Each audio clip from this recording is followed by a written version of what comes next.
Okay, तो मेरे ख्याल से डिस्कशन भी करना होगा आज हमारे को इतने सारे सवालों का, तो समय लगेगा, इसलिए फटाफट से जुड़ जाते हैं। हमने कहां तक कर लिया था? कहां तक कर लिया था मेरे दोस्त, कहां तक कर लिया था? 5 6 7 8, ये यहां से करना था चालू, या यहां से ये कर लिया था क्या? 8 नंबर चालू करना था। यस, 7 तक कर लिया था, राइट। चलो फिर 8वें पे लगते हैं। इसके आंसर्स सॉल्व करने में सबसे पहले स्क्वायर रूट के अंदर मसाला है, देख सकते हैं। लॉग बेस 1/3,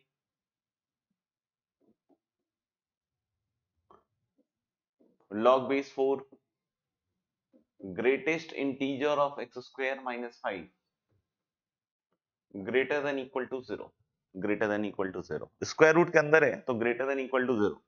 पहला कंडीशन हम लोगों ने क्या लगाया बॉस, कि ये जो पूरा स्क्वायर रूट के अंदर की जो क्वांटिटी है, जैसे कि आपको पता है कि स्क्वायर रूट के अंदर बताया हुआ है ये पहले से कि कोई भी क्वांटिटी होनी चाहिए तो वो नॉन नेगेटिव होनी चाहिए, तो ग्रेटर देन इक्वल टू 0 होगा तभी डिफाइंड होगा। लेकिन इतने सारे लॉग हैं, इन लोगों का भी ख्याल तो रखना पड़ेगा, इन लोगों का भी ख्याल रखना पड़ेगा। तो अगर इन लोगों का ख्याल रखना पड़ेगा तो इस लॉग के अंदर ये जो पहला आर्गुमेंट है मेरे भाई, ये भी ग्रेटर देन 0 होना पड़ेगा। यानी सेकंड कंडीशन क्या आएगा, log base 4 greatest integer of x square minus 5 should be greater than 0। क्यों ग्रेटर देन 0? क्योंकि ये जो पूरा का पूरा है ये इस वाले लॉग के अंदर है। कोई बोलेगा इसको देखने के बाद कि अरे सर फिर तो इसके अंदर भी ये जो है ये भी ग्रेटर देन 0 कर देते हैं। कर दो, कोई दिक्कत नहीं मेरे को। तो लेकिन अगर इसको ग्रेटर देन 0 करते हैं तो ये आ जाएगा greatest integer of x square minus 5 should be greater than 0।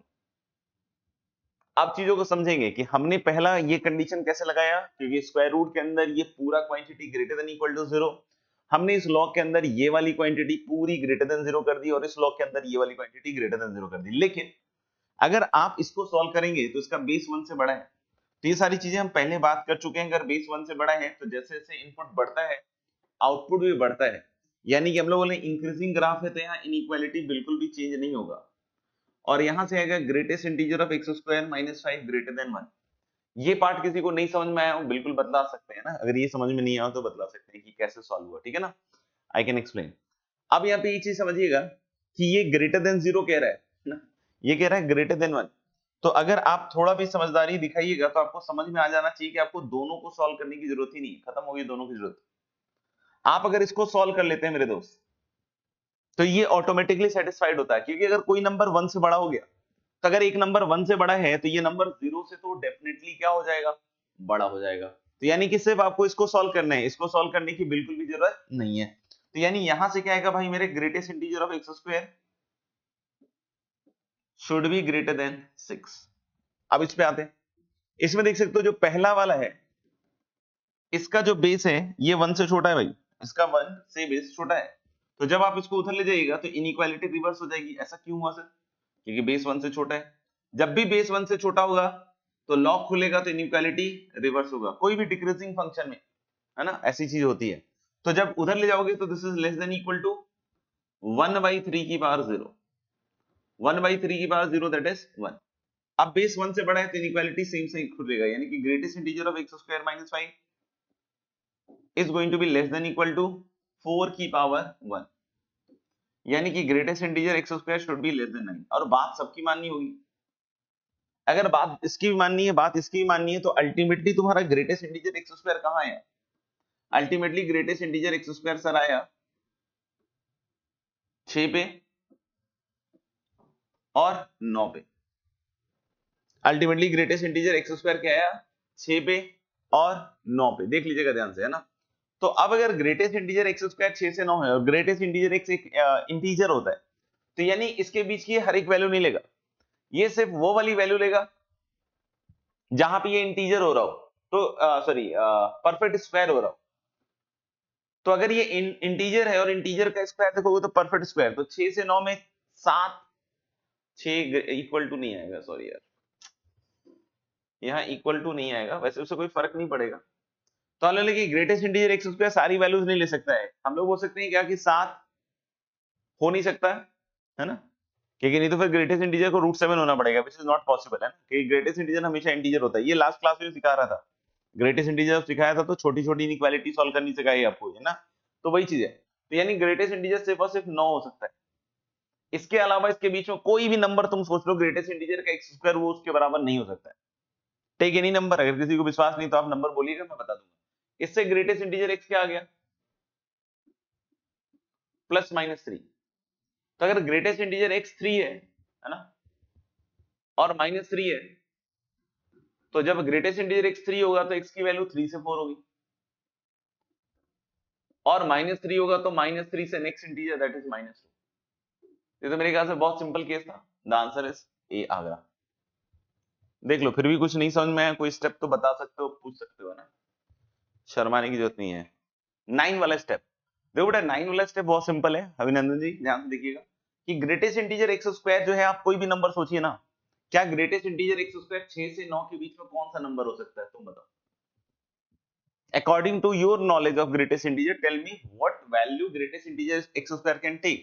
It can only take integer का स्क्वायर टाइप ऑफ चीज। जैसे कोई बोले कि sir greatest integer x square 6.1 हो सकता है क्या, आई विल से कि नो। कोई बोले कि 7 हो सकता है क्या, no.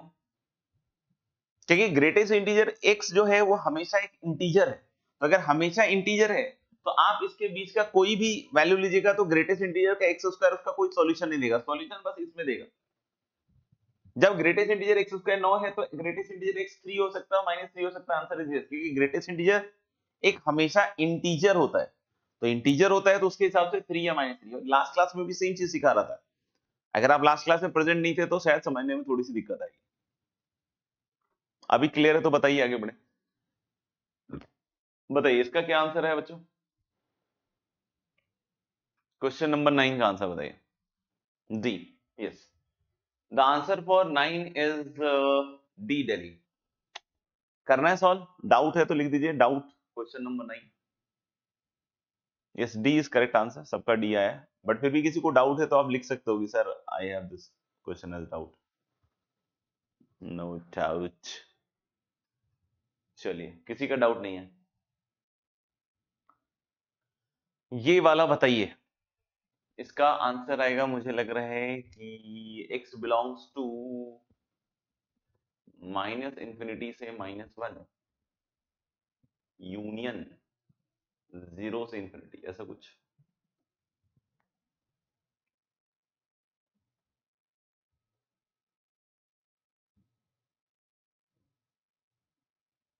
Yes, this is same, नहीं हुआ, this is same as r -(-1 to 0), ये भी सेम।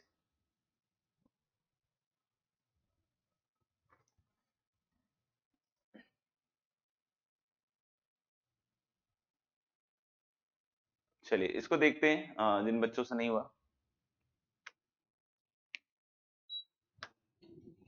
सबसे पहले देखिएगा कि स्क्वायर रूट के अंदर का मसाला है ना, तो 1 - 5 की पावर x अपॉन 7 की power -x - 7 is going to be greater than equal to 0। 1 - 5 की पावर x अपॉन 7 की power -x - 7 is going to be greater than equal to 0। इसका मतलब क्या हो गया भाई कि 1 - 5 की पावर x अपॉन 1/7 की power x - 7 is greater than equal to 0। इसका मतलब ये हुआ, इसको लिख सकते हो 1/7 की पावर x, इसका एलसीएम ले लीजिए, इसका एलसीएम लीजिएगा तो 1 - 5 की पावर x अपॉन, एलसीएम लोगे तो देखना बच्चों, यहाँ पे बनेगा 1 - 7 raise to the power x + 1, 7 raise to the power x + 1, और 7 की पावर x ऊपर एक चला जाएगा, and that is greater than equal to 0। यहां तक सबको स्टेप क्लियर है, यहां तक क्लियर है सबके लिए। तो हम लोग बोल सकते हैं क्या कि जो 7 की पावर x है भाई, ये तो पॉजिटिव क्वांटिटी है, ये तो पूरे साइन पे कोई असर डालेगा नहीं। और यहाँ देखिए ऊपर नीचे अगर एक मैं माइनस साइन निकाल लूं तो इधर ही माइनस कट जाएगा, तो कहीं कोई चेंज नहीं आएगा, and you will get this, है ना, कि 5 की पावर x - 1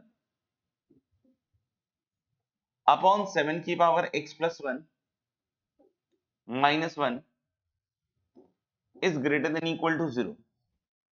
ये चीज आ जाएगी, कैसे आई ये चीज, क्योंकि 7 की पावर x कैसी क्वांटिटी है दोस्त, पॉजिटिव है, है ना। अपन एक्सपोनेंशियल का रेंज देखा हुआ है, तो ये पॉजिटिव है और इससे माइनस निकालोगे तो 5 की पावर x माइनस 1 और नीचे बन जाएगा 7 की power x plus 1 minus 1 and that is going to be greater than equal to 0। अब यहां तक आ गए क्या?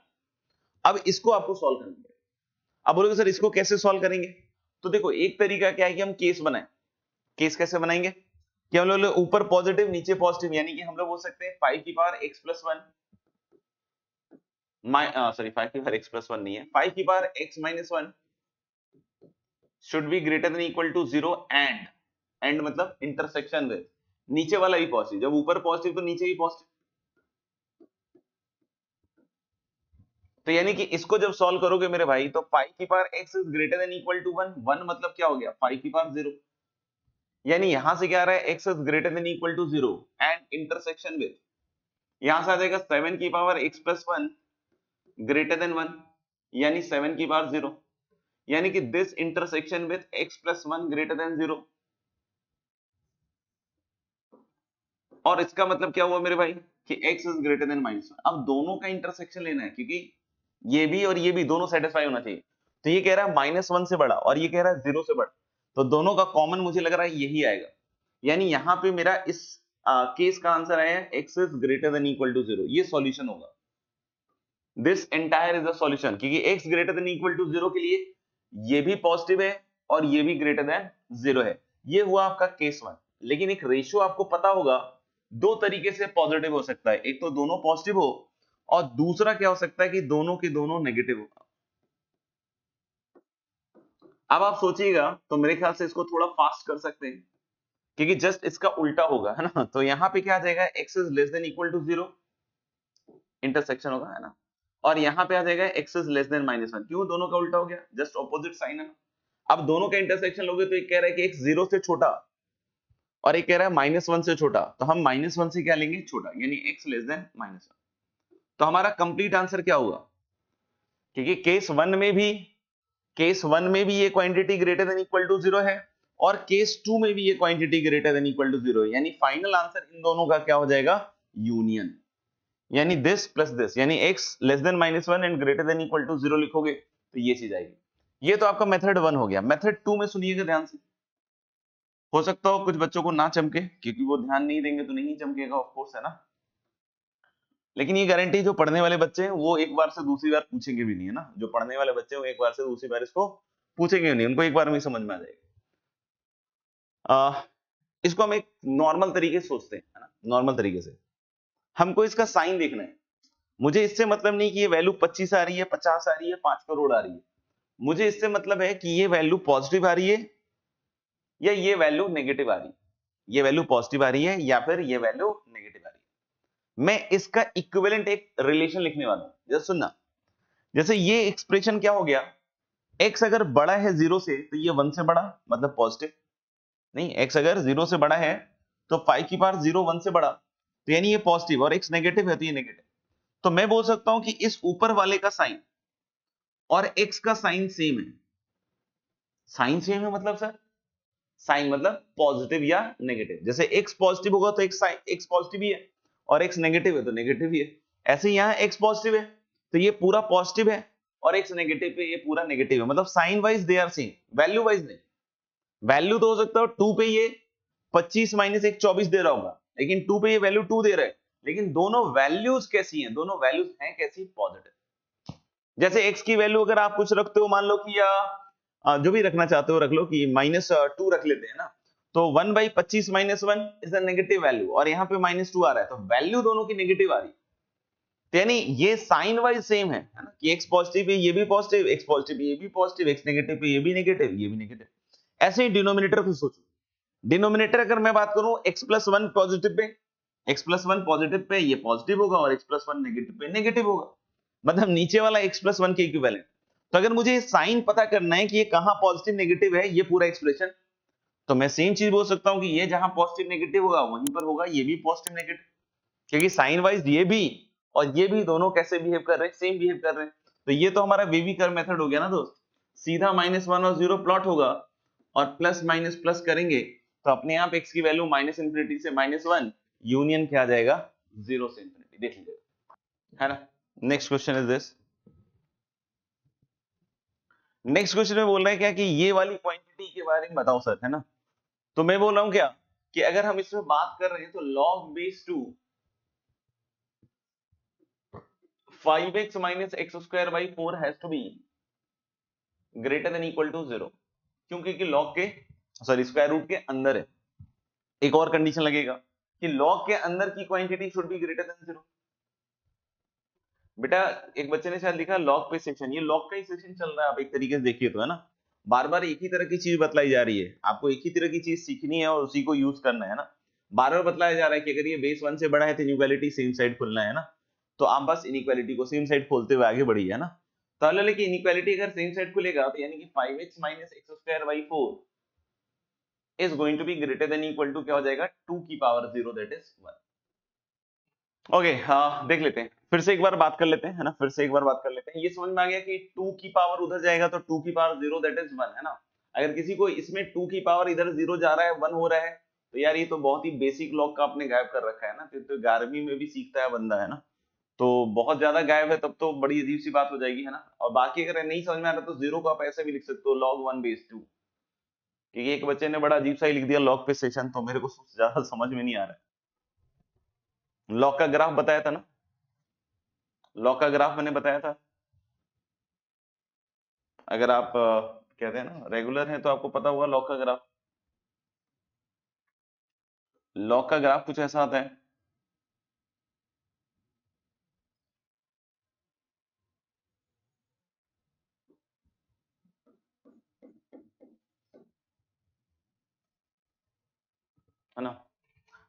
अगर हम लोग a को 1 से बड़ा लेते हैं तो ग्राफ ऐसा आता है ना, a को 1 से बड़ा लेते हैं तो ऐसा आता है ना।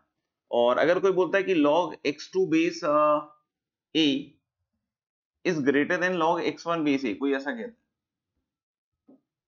And if someone rights x2 is greater then x1, है ना। अगर कोई बोलता है कि log x2 base a is greater then log x1 base a और कोई ऐसा लिखता है तो उसका मतलब he does not have any sense, है ना। मतलब टोटल नॉनसेंस वाली बात है ना। मतलब उसको कुछ भी नहीं पता, उसको अ ब सब कुछ नहीं पता मैथ्स का, है ना। क्योंकि अगर थोड़ा भी समझदार बच्चा होगा तो उसको समझ में आना चाहिए कि ए पे सब कुछ डिपेंड करना चाहिए। उसका रीजन क्या भाई, क्योंकि अगर ए 1 से बड़ा है तो ग्राफ ऐसा होता है और ए 1 से छोटा है तो ग्राफ ऐसे डिक्रीजिंग होता है, ऐसा होता है। तो अगर मैं यहां देखूं कि मैंने यहां x1 ले लिया, यहां x2 ले लिया, सॉरी यहां x2 ले लिया, यहां x1 ले लिया, तो यहां पे मुझे log x1 बेस a ये वैल्यू आ रही है और ये मेरी log x2 base a value आ रही है। और आप देख सकते हो कि जब x1 x2 से बड़ा है तब तो log x1 base a log x2 base a से बड़ा है। ये हाइट कंपेयर कर लो, अगर नहीं समझ में आ रहा तो स्केल से नाप लो, जस्ट फिक्स अ स्केल है। तो आपको यहां से ये बड़ा दिख जाएगा, तो यानी x1 x2 से बड़ा है तो log x1 base a log x2 base a से बड़ा है, but this is for a greater than 1 and converse also कि log x1 base a log x2 base a से बड़ा है तो x1 is greater then x2। But यहां ये ड्रामा चेंज हो जाएगा, जैसे आप देखना। अब अगर हम लोग कोई भी हाइट लेते हैं, अगर तुम पॉजिटिव में लेना चाहो पॉजिटिव में ले लो, नेगेटिव में लेना चाहो नेगेटिव में ले लो। अब अगर किसी का सेंस बहुत ज्यादा खराब है कि भाई सर ये हाइट बड़ी है, तब तो मैं कुछ नहीं कर सकता, है ना यार। अगर किसी को ये वाली हाइट बड़ी दिख रही है तो I can not do anything, है ना। तो आपको समझ में आना चाहिए कि इन दोनों हाइट्स में से ये वाली हाइट बड़ी है, क्योंकि अब ये नेगेटिव में जा चुका है। तो कोई बोलता है कि ये मान लीजिए sir log x1 base a है और ये log x2 बेस a है, तभी तो log x1 base a log x2 base a से बड़ा है। बट अगर अब आप इनपुट देखिए तो ये किस पे आया होगा, log x1 base a x1 पे आया होगा, और ये log x2 बेस a किस पे आया होगा, x2 पे आया होगा। तो साफ साफ दिख रहा है कि अगर log x1 base a log x2 base a से बड़ा है तो अब x1 नहीं बड़ा है, अब x2 बड़ा है x1 से। यानी सब कुछ a पे डिपेंड कर रहा है कि अगर a 1 से बड़ा है तब तो हम लोग बोल रहे हैं क्या कि x2 is greater then x1। लेकिन अगर a 0 से 1 के बीच में है तब तो हम लोग बोलेंगे क्या भैया x2 is greater then x1। Sorry ये गलत लिख दिया मैंने शायद, अच्छा ये मैंने लिखा ही उल्टा है, उफ, सब उल्टा लिख दिया। ये यहाँ पे मैंने ऐसे लिखा है log x1 base a greater than, तो ये x1 ग्रेटर देन x2 कब हुआ भाई, when a is greater than 1, और x1 लेस देन x2 कब हुआ, when a is between 0 से 1, when a is between 0 से 1। तो ये थोड़ा सा यहाँ उल्टा हो गया था, बट अगर आप अब समझ गए होंगे तो देख लीजिए कि log x1 बेस ए हमें log x2 बेस ए से बड़ा दिया हुआ है, तो ये हाइट इससे बड़ा है, तो x1 you can see greater than x2। अब log x1 बेस ए log x2 बेस ए में log x1 बेस ए अगर a बड़ा है तो अब x2 x1 से बड़ा होगा। And it is very obvious कि इन दोनों में ग्राफ में डिफरेंस क्या है कि ये इंक्रीजिंग ग्राफ है, ये डिक्रीजिंग ग्राफ है। तो इंक्रीजिंग ग्राफ में higher the input higher the output होता है, यानी कि अगर x1 x2 से बड़ा है, ये इंक्रीजिंग में सिखाया जाता है। यानी 12वीं अगर आपने एनसीईआरटी लेवल भी अगर कभी किया हो या कुछ आपने थोड़ा बहुत भी इंक्रीजिंग डिक्रीजिंग की फील ली हो जीवन में, तो आपको पता होगा कि अगर x1 x2 से बड़ा है तो fx1 fx2 से बड़ा होता है अगर f इंक्रीजिंग है। लेकिन अगर x1 x2 से बड़ा है और f डिक्रीजिंग है तो fx1 fx2 से छोटा हो गया, फिर ये उल्टा हो जाता है। और मैं ग्राफ से भी दिखा रहा हूं, अब दो चार तरीके से दिखाने के बाद भी अगर नहीं घुस रहा है तो फिर आपको बताना पड़ेगा कि सर क्या घुसा नहीं आपके दिमाग में, है ना। फिर अब बस कोशिश कर सकते हैं कि अब कौन सा ड्रिल लगाए, है ना, तो बताना पड़ेगा। तो यानी यहाँ बेस 1 से अगर बड़ा है तो ये चीज हो रही है बच्चों, है ना। तो यानी यहां से मेरे पास क्या आया कि 5x minus x square by 4 is going to be greater than equal to 1। तो मैंने यहाँ पे क्या कहा कि अगर ये 1 से बड़ा है तो ये 0 से डेफिनेटली क्या होगा, बड़ा होगा। ओके, तो हम लोग लिखिए अगर ये 1 से बड़ा है तो ये 0 से बड़ा हो जाएगा, तो मुझे इसको सॉल्व करने की जरूरत नहीं है। I do not need to solve this. इससे सॉल्व करते ही ये सॉल्व अपने आप हो जाएगा। तो यहां से देख सकते हैं आप कि 5x minus x square is greater than equal to 4, और इसको इधर ले जाइए तो x square minus 5x plus 4 is going to be less than equal to 0 guys. और यहां से आपका x minus 1 into x minus 4 is less than equal to 0। और यहां से हम लोग बोल सकते हैं कि this is going to belonging to 1 से 4। चेक कर लीजिए, नहीं समझ में आया तो बता सकते हैं आप। चलिए मेरे ख्याल से डन हो चुका है ना, आगे बढ़ते हैं। इसका क्या है भाई,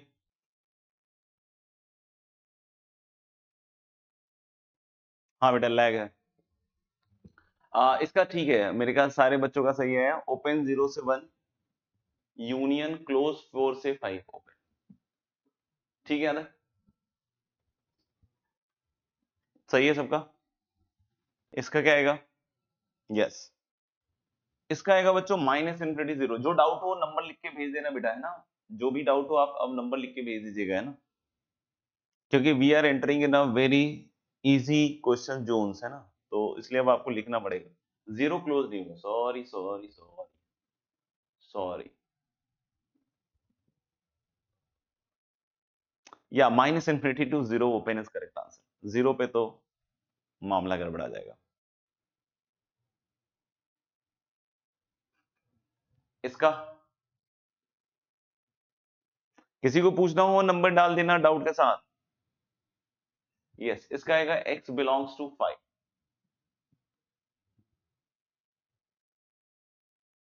यस 15 का भी 5 आएगा। जिसको भी डाउट हो नंबर लिखकर डाउट डाल दीजिएगा, जिस पे लिखता जा रहा हूं, है ना।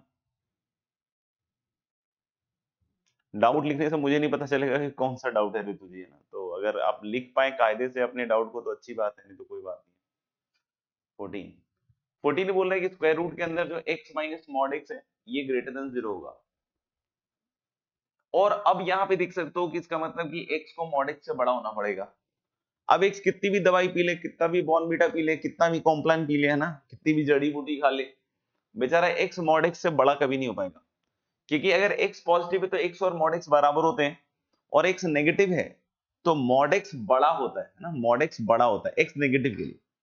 तो साफ साफ दिख रहा है कि x पॉजिटिव के लिए mod x is going to be equal to x, दोनों बराबर होते हैं। x पॉजिटिव पे मॉड x और x बराबर होता है, और x नेगेटिव के लिए मॉड x बड़ा होता है क्योंकि ये पॉजिटिव वैल्यू है और ये छोटा है। तो यानी कोई भी x नहीं है जो इसको क्या करेगा, सेटिस्फाई करेगा, है ना। क्लियर है।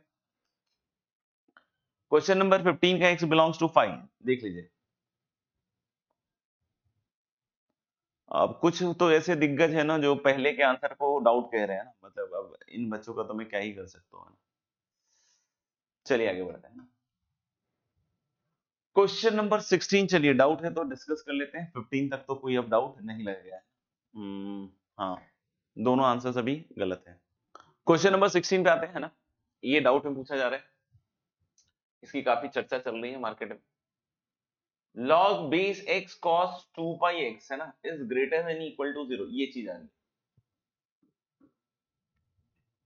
अब लॉग का ग्राफ अगर आपने देखा हो, है ना, लॉग का ग्राफ देखा हो आपने, तो देखिएगा लॉग कब पॉजिटिव है, लॉग कब पॉजिटिव है, जब बेस 1 से बड़ा है ना। ये किसका ग्राफ है, this is the graph of log x base a. ध्यान से देख लीजिए, जिन बच्चों को लॉग वॉग में ज्यादा चमक नहीं रहा है तो ध्यान से देखिएगा, तभी चमकेगा, है ना, ऐसे हवा में नहीं चमकेगा, है ना। तो अगर बिल्कुल 11 बर्बाद किया है तो फिर एक अलग बात है एकदम, है ना।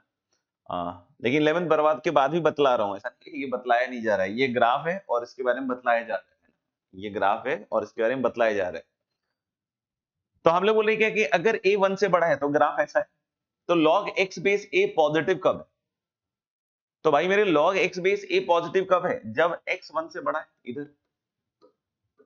यानी कि यहां से मुझे समझ में आया कि x जब 1 से बड़ा है और a भी जब 1 से बड़ा है तो इस log x बेस a की वैल्यू पॉजिटिव आएगी। बट अगर a 1 से बड़ा है और x 0 से 1 के बीच का है तो log x बेस a की वैल्यू कैसी आ रही है, नेगेटिव आ रही है। अब देखना a 0 से 1 है, यानी कि बेस 0 से 1 है और x भी अगर 0 से 1 है, मतलब इधर है, तो यानी कि log x बेस a की वैल्यू कैसी आ रही है, पॉजिटिव। लेकिन x जैसे ही 1 से बड़ा हुआ log x बेस a कैसा हुआ, नेगेटिव। यानी मैं क्या कह सकता हूं, यहां पे एक नोट शॉट डाल देता हूं कि log x base a is positive कब, कब, जब हम लोग देखिए when x and a are on the same side of unity, x and a are on the same side of unity, अगर वो यूनिटी के सेम साइड है, when x and a are on the same side of unity, मतलब 1 के दोनों same side है, मतलब अगर x भी 1 से बड़ा है और a भी 1 से बड़ा है तो पॉजिटिव होगा, और अगर x भी 1 से छोटा है और a भी 1 से छोटा है तो नेगेटिव होगा। ये ग्राफ देखा आपने कि a जब 1 से बड़ा है और x 1 से बड़ा है तो ये log x base a positive है, ये a 1 से बड़ा का ग्राफ है। और फिर देखो a जब 1 से छोटा है तो ऐसा ग्राफ, और x जब 1 से छोटा है तो ये वैल्यू फिर से पॉजिटिव। और हम लोग बोल रहे हैं कि दिस इज नेगेटिव कब, when,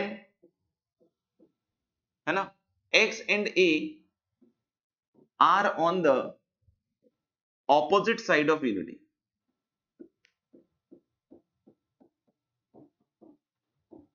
मतलब अगर x 1 से बड़ा है, मतलब अगर x 1 से बड़ा है और a 1 से छोटा है, या फिर x 1 से छोटा है और a 1 से बड़ा है, तो हम लोग बोल रहे हैं कि log x बेस a कैसा आएगा आपका, है ना, log x बेस a कैसा आएगा, नेगेटिव।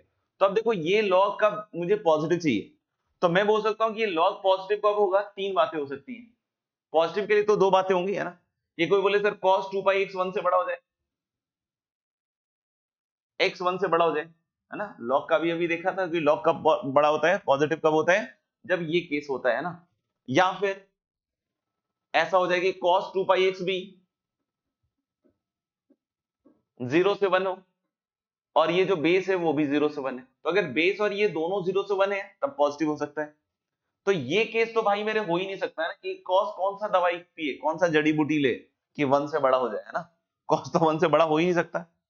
तो अगर कॉस 1 से बड़ा नहीं हो सकता है ना, कॉस 1 से अगर बड़ा नहीं हो सकता है तो आप समझिएगा, ठीक है, अगर कॉस 1 से बड़ा नहीं हो सकता आप समझिएगा, और ये वाला केस फिर रिजेक्ट हो जाएगा। फिर ये केस होगा, और तीसरा एक और केस हो सकता है क्योंकि यहाँ इक्वल टू 0 भी है दोस्त।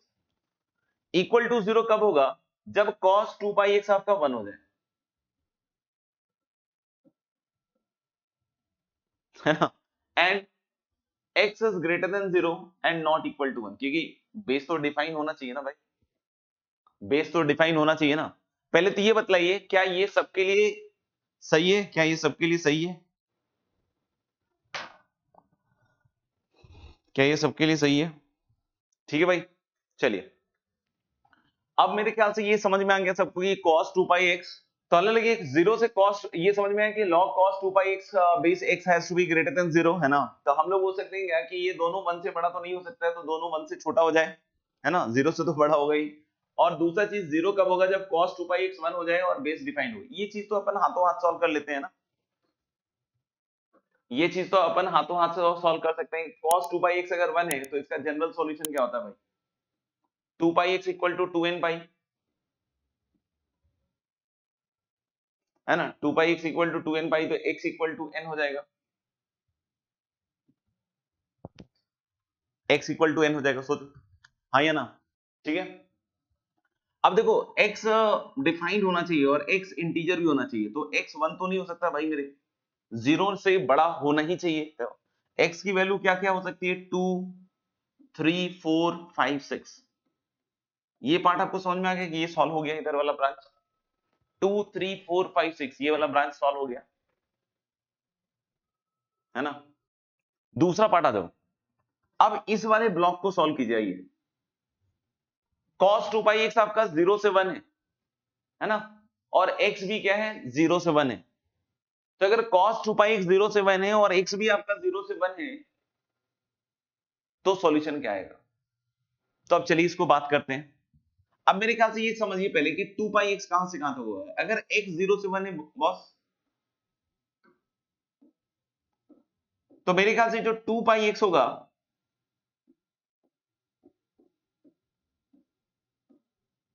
वो 0 से 2 पाई है। वो कहां से कहां तक है, 0 से 2 पाई, हाँ या ना। तो यानी जो cos के अंदर ये आर्गुमेंट जा रहा है बेटा, ये तो मैक्सिमम 0 से 2 पाई जा सकता है। और 0 से 2 पाई में देखिएगा ध्यान से, x को जब मैं 0 से 1 लेता हूं तो x का ग्राफ देखना, इसका अंदर वाला आर्गुमेंट तो 0 से 2 पाई जा रहा है, मतलब 0 पे ये 1 रहेगा और ये ऐसे कुछ जाएगा। 2 पाई पे ये 1 होता है ना, तो कोई बोले कि सर ये 1 पे 1 कैसे हो गया। अरे भाई जब x को तुम 1 रखोगे तो cos 2 पाई होगा और cos 2 पाई की वैल्यू 1 होगी। कोई बोले फिर सर ये पॉइंट कौन सा है, ये पॉइंट तुम बताओ ओरिजिनली क्या होता है। ये पॉइंट होता है pi by 2, originally cos pi by 2 0 होता है। तो यानी अगर हम x को 1/4 रखेंगे तो ही तो cos पाई बाई 2 होगा, यानी ये पॉइंट हो गया 1/4। कोई पूछे सर ये पॉइंट क्या होगा, तो बेटा 3 पाई बाई 2 पे 0 होता है, तो यानी कि x की वैल्यू क्या रहेगी 3/4। तो कहां पे आपको cos पॉजिटिव दिख रहा है, इधर और इधर। तो यानी कि हम लोग बोल सकते हैं क्या कि इसका मतलब क्या हुआ कि x की वैल्यू 0 से 1/4 यूनियन 3/4 से 1। ये समझ में आया सबको। तो फाइनल आंसर क्या आना चाहिए, फाइनल आंसर में ये भी सेटिस्फाई कर रहा है, ये भी सेटिस्फाई कर रहा है, यानी फाइनल आंसर में क्या ऐसा लिख दूं, क्योंकि सेट लिखना मैंने सिखा दिया आपको, है ना, तो अब दिक्कत नहीं आनी चाहिए वैसे तो आपको, अगर आपने पढ़ा है तो। और आपने अगर ये मान के छोड़ दिया है कि ये सब तो मुझे आता ही है, तब तो कोई बात ही नहीं है। तो 0 से 1/4 यूनियन 3/4 से 1 यूनियन, हम लोग बोल सकते हैं कर्ली ब्रैकेट्स में n लिख सकते हैं, और जहां पे n क्या होगा बच्चों, n is a natural number greater than equal to 2।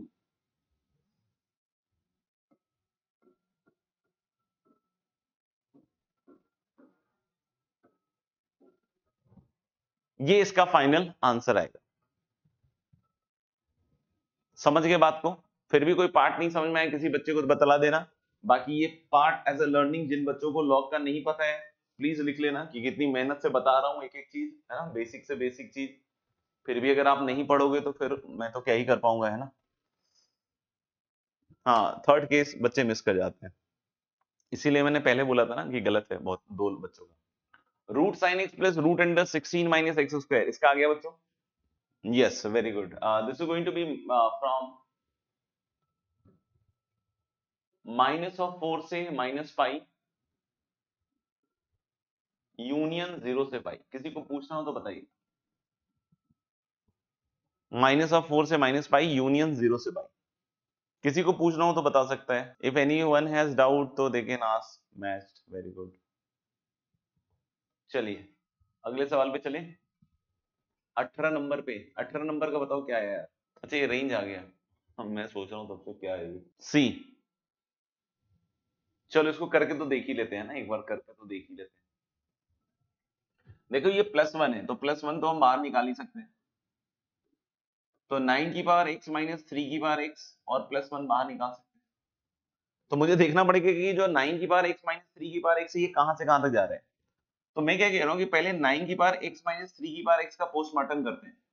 तो मैंने क्या कहा कि 3 की पावर x को तो आप u मान लो पहले, तो यानी this will become u square minus u। अब बच्चों एक चीज समझिएगा, अगर 3 की पावर x u है तो u has to be greater than 0।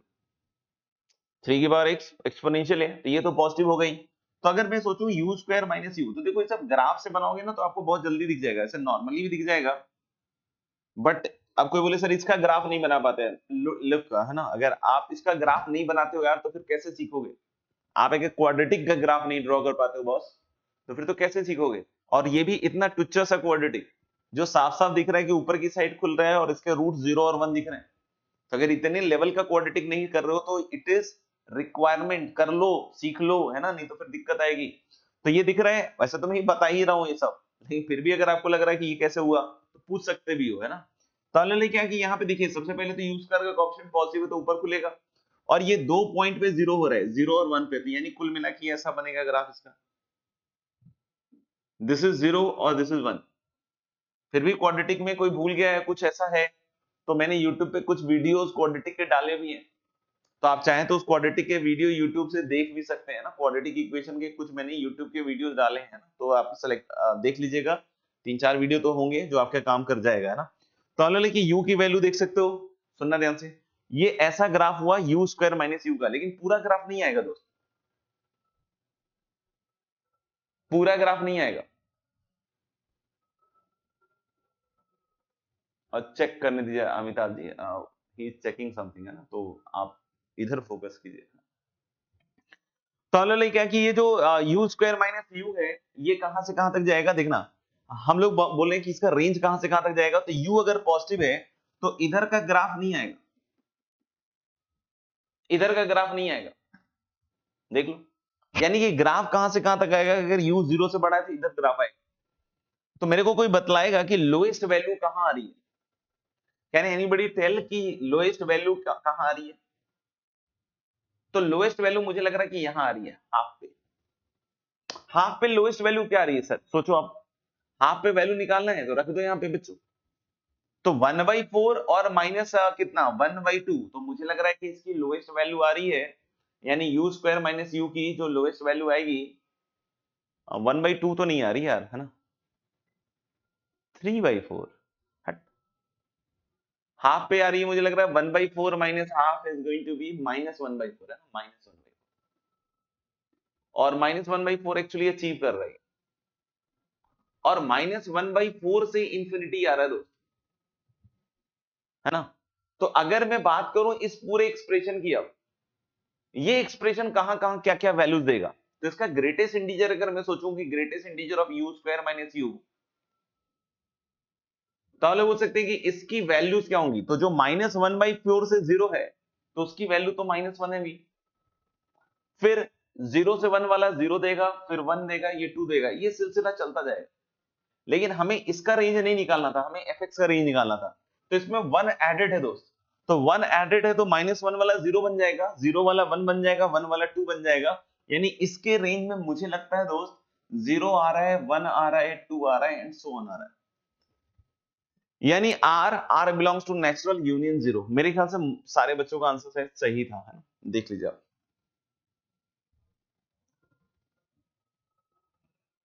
बिल्कुल सिंपल है, बहुत सिंपल है, अगर किसी बच्चे से ये सब चीजें नहीं हो रही हैं तो उनको समझना पड़ेगा, सीखना पड़ेगा, सीखोगे अपने आप हो जाएगा। हाँ, परफेक्ट स्क्वायर मेथड से भी कर सकते हैं, बट थोड़ा ग्राफ जल्दी बन जाता है।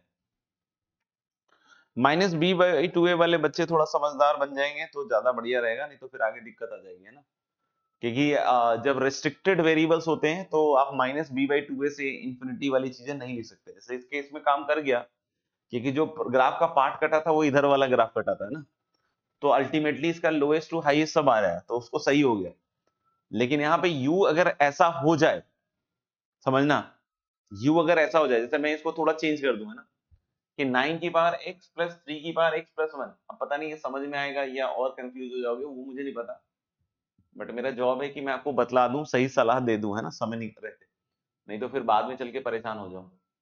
तो यहाँ पे 9 की पावर x प्लस 3 की पावर x टाइप की चीज बनेगी और +1 इधर आ जाएगा ना, +1 इधर आ जाएगा। अब फिर से वही करेंगे कि हम 9 की पावर x प्लस 3 की पावर x को में u मानेंगे तो ये बन जाएगा u स्क्वायर प्लस u, है कि नहीं? 3 की पावर x को u मानेंगे और u ऑफ कोर्स पॉजिटिव होगा। तो जब आप u स्क्वायर प्लस u का ग्राफ बनाओगे तो -1 से 0 से कटेगा ऐसे, और अगर आपने 3 की पावर x को u माना है तो u पॉजिटिव होगा, तो यानी कि नेगेटिव वाला साइड जो है वो कट जाएगा, तो यानी ये चीज हट जाएगी। अब आप सोचो कि ये u 0 से बड़ा है, तो यानी इस पार्ट का जो रेंज होगा बच्चों वो 0 से बड़ा होगा, है ना? इस पार्ट का जो रेंज होगा वो 0 से इंफिनिटी होगा इसका। लेकिन जो -d/4a या -b/2a वाला जो मेथड करके जो बच्चा सॉल्व कर रहा है उसका तो अभी भी यहीं से इंफिनिटी जा रहा है, जबकि अभी ये तो नीचे जा ही नहीं पा रहा है। आप समझ पा रहे हो मेरी बात? आप समझ पा रहे हो? हाँ, तो बहुत बार क्या होता है कि बच्चा जो है रेंज वाले क्वेश्चंस कैसे करें ये बात पूछकर अपना काम कर लेता है ना, कि सर बताओ ना सर कैसे करें, हो गया उसका काम। Answer is no. अगर आप ऐसे अगर आप सोच रहे हो कि प्रूफ यूज के हो जाएगा तो ऐसा कुछ भी नहीं है। और हालांकि अगर मैं बोलूं तो मैं भी आपको क्या ही बता सकता हूँ, है ना? मैं भी आपको यही बोल सकता हूँ कि आपको हर एक सवाल को अप्रोच करना सीखना पड़ेगा, है ना? और अप्रोच करना कैसे सीखोगे? जब आप प्रॉब्लम्स एक्चुअली ट्राई करोगे। अब कोई बोले कि सर हर एक सवाल में ऐसे ही परफेक्ट स्क्वायर बना के, ऑफ कोर्स हर एक सवाल में नहीं होगा ऐसा परफेक्ट स्क्वायर। जैसे ही क्वेश्चन का लैंग्वेज चेंज होगा, क्वेश्चन चेंज होगा, फंक्शंस अलग तरह के आएंगे, तो उसका रेंज को कैलकुलेट करने का तरीका हो सकता हो अलग। जैसे यहाँ पे हमारा तरीका था कि भाई परफेक्ट स्क्वायर बना लें, ग्राफ बना लें, है ना? अगले सवाल में हो सकता है ऐसा ना हो, अगले सवाल में हो सकता है कुछ और हो, या हो सकता है परफेक्ट स्क्वायर हो अगर क्वाड्रेटिक टाइप की चीज आ रही है। तो अप्रोच ही तो सिखाया जा रहा है आपको। क्या सिखाया जा रहा है? अगर आपको लग रहा है कि सर ये सॉल्व करना में हमें सिखाया कुछ भी नहीं गया, तो भाई अप्रोच ही सिखाया जा रहा है कि इसको हम अप्रोच कैसे कर रहे हैं सवाल को। बहुत सारे बच्चों ने सॉल्व भी किया, तो उनको मैंने घर जाके तो नहीं बोला, उन्होंने भी खुद भी अपना दिमाग लगाया, तो आपको भी बैठ के समझना पड़ेगा कि इसको हम कैसे अप्रोच करें। तो ये साफ साफ दिख रहा है कि यहाँ कुछ क्वाड्रेटिक रिलेशन बैठ रहा है। तो अगर मेरा क्वाड्रेटिक रिलेशन बैठ रहा है तो मैं यू मानूंगा, यानी। और ग्रेटेस्ट इंटीजर में मैं बार बार बोलता हूँ हर बार, चाहे ग्रेटेस्ट इंटीजर हो, चाहे फ्रैक्शनल पार्ट हो, चाहे मॉड हो, हर बार बोलता हूँ कि अंदर वाली क्वांटिटी को चेक कीजिए वो कहां से कहां जा रहा है, उसके हिसाब से खेल होगा। आप अंदर वाली क्वांटिटी को चेक नहीं कीजिएगा। आप सोचो अगर इसी सवाल में आ जाता है कि मॉड ऑफ 9 की पावर x माइनस 3 की पावर x प्लस 1 को आप खोल के दिखाओ, या 9 की पावर x माइनस 3 की पावर x के मॉड को खोल के दिखाओ। अब आप बोलोगे यार इसका सर हम कैसे ओपन कर पाएंगे, या इसका रेंज निकाल लो, मैं कैसे निकाल पाऊंगा सर? तो भाई इसका अप्रोच बताया गया ना, कि आप इसको u मानो, u स्क्वायर माइनस u आएगा, आपको सिंप्लीफाई दिखेगा। फिर आप जब देखोगे 3 की power x equal to u है, तो ग्रेटर देन 0 वाला ये ग्राफ पिक्चर में आएगा, तो फिर इसका रेंज निकलेगा -1/4 से लेकर इंफिनिटी। तो उसका मॉड लोगे तो 0 से इंफिनिटी, मतलब नेगेटिव वाला पोर्शन पॉजिटिव जाएगा। कोई बोलेगा कि सर इस वाले केस में अगर बोलता मॉड 9 की पावर x प्लस 3 की पावर x, तो ये वाला ग्राफ पूरा हट जाएगा, फिर इसके हिसाब सोचना पड़ेगा। तो भाई एक तरीका तो है नहीं ना रेंज निकालने का। रेंज निकालने का तरीका अलग है, जितने क्वेश्चन सॉल्व करना चाहोगे उतना ज्यादा फायदा होगा। हाँ, आप हर एक क्वेश्चन को सिर्फ देखना पसंद करते हो और टीचर सॉल्व करवाना पसंद करते हो, नहीं सीख पाओगे। अगर सीखना है तो उतरना पड़ेगा इन सॉल्विंग क्वेश्चन। और कोई बोले सॉल्व कैसे करेंगे, तो भाई अपने दिमाग को लगाइए, अप्लाई कीजिए जितना कर सकते हैं, नहीं तो टीचर बता रहे हैं उसको सीखिए, फिर उसको दोबारा अप्लाई कीजिए इन डिफरेंट क्वेश्चंस। कल हमने सेशन भी इसीलिए रखा है कि भाई 50 क्वेश्चंस आपको रेंज के करवाए जाएंगे। अगर आप उसको नहीं करते हो, नहीं अटेंड करते हो, कुछ भी नहीं करते हो, तो फिर एक वहां दुविधा रहेगी, है ना? उसका क्या ही कर सकता है आदमी, है ना? अच्छा, अब हम बात कर रहे हैं साइन स्क्वायर एक्स। फिर से वही दिख रहा है, परफेक्ट स्क्वायर ही दिख रहा है मेरे को, तो फिर से परफेक्ट स्क्वायर दिख गया। यहाँ पे फिर से हम लोग बोल सकते हैं कि sine square x minus 2 sine x है, तो पहले मैं इसका रेंज निकालूंगा भाई, है ना? अब कोई बोले कि सर मैंने इसमें फिर से -d/4a से इंफिनिटी कर लिया, तो गलत किया आपने, आपको नहीं करना चाहिए, क्योंकि साइन एक्स यहाँ किसी वैल्यू से किसी वैल्यू तक ही जा सकता है। साइन एक्स को फिर से मैंने u माना, है ना? तो यहाँ पे क्या बनेगा, u स्क्वायर माइनस 2u बनेगा। अब कोई बोले सर इसका ग्राफ नहीं बना पाता हूँ, यार कैसे बोलते हो यार, नहीं बना पाता हूँ? अगर नहीं बनाते हो तो यार इसका मतलब तुम नहीं बनाना चाहते हो, और तो कोई रीजन ही नहीं हो सकता नहीं बनाने का। तो u स्क्वायर माइनस 2u है, तो मैंने इसका ग्राफ बना दिया। कहां कहां काटेगा भाई मेरा, 0 और 2 पे काटेगा, और ऐसे जाएगा, ऐसे जाएगा। लेकिन क्या पूरा चलेगा क्या? नहीं भाई, पूरा नहीं चलेगा। u की वैल्यू अपने आप -1 से 1 है, u इससे आगे जा ही नहीं सकता है, u के लिए दीवार है -1 से 1, यानी यहां से यहां तक u जा सकता है। ये मैंने इसका ग्राफ बनाया है, तो u यहां से यहां तक ही जा सकता है, मतलब -1 के पीछे वाला ग्राफ पॉसिबल नहीं होगा, यानी कि -1 पे जो हाइट है और 1 पे जो हाइट है, इसी के बीच में आपको इसका रेंज निकालना पड़ेगा इस पूरे एक्सप्रेशन का। तो -1 पे क्या वैल्यू देगा ये देखना, u की वैल्यू -1 पे 1 और +2 3 देगा वैल्यू। 1 पे क्या वैल्यू देगा साहब, -1 देगा, यानी कि आप देखोगे तो इसका रेंज कहां से कहां तक आ रहा है, इस एक्सप्रेशन का रेंज बेटा, इसका एक्सप्रेशन का रेंज आ रहा है -1 से 3। अरे चमका क्या, लेकिन -1 से 3 आंसर नहीं है, आपको इसका रेसिप्रोकल सोचना पड़ेगा। रेसिप्रोकल में बहुत बार बतलाता हूं, है ना, बिल्कुल सिंपल तरीके से सोचना इसमें सिखाया मैंने, फिर भी आपने अगर ध्यान से नहीं सीखा है, बार बार नहीं इसको यूज कर रहे हो, तो फिर क्या बोलूंगा मैं, है ना। तो कोई नंबर अगर बेटा -1 से 3 है, आप सोचो कि जब -1 से 0 वालों का रेसिप्रोकल निकालूंगा मैं, तो कहां मिलेगा। टेक एनी नंबर बिटवीन -1 से 0 and you will always see कि रेसिप्रोकल -1 के पीछे मिलेगा। तो अगर -1 से पीछे मिलेगा हमेशा रेसिप्रोकल, तो यानी कि इधर से रेंज आएगा रेसिप्रोकल में -∞ से -1, और -1 क्या रेंज में है, आंसर इज यस, तो इसका क्लोज रहेगा यूनियन। अब जो 0 से 3 वाला है बॉस, तो पहले समझिए जो 0 से 1 वाला है वो कहां जाएगा, सर वो 1 से इंफिनिटी जाएगा। ये बिल्कुल छोटी बात है, कोई बहुत बड़ी बड़ी बातें नहीं बोल रहा हूं, अगर ये नहीं चमक रहा तो आप 0 से 1 के बीच का नंबर लीजिए, देखिए उसका रेसिप्रोकल कहां मिलता है आपको। तो 0 से 1 वाला रेसिप्रोकल 1 के आगे मिल रहा है, 1 से 3 वाले नंबर्स का रेसिप्रोकल, तो ये पीछे जाएगा, कहां जाएगा, 1/3, 3 वाला कहां मैप होगा, 1/3, तो यानी 1 से 3 वाला 1/3 से 1, और 0 से 1 वाला 1 से इंफिनिटी, यानी टोटल इसका कहां से कहां तक गया भाई मेरे, 1/3 से इंफिनिटी चला गया, यानी इसका रेंज क्या हो गया, -∞ से -1 क्लोज यूनियन 1/3 से इंफिनिटी। देख लीजिए,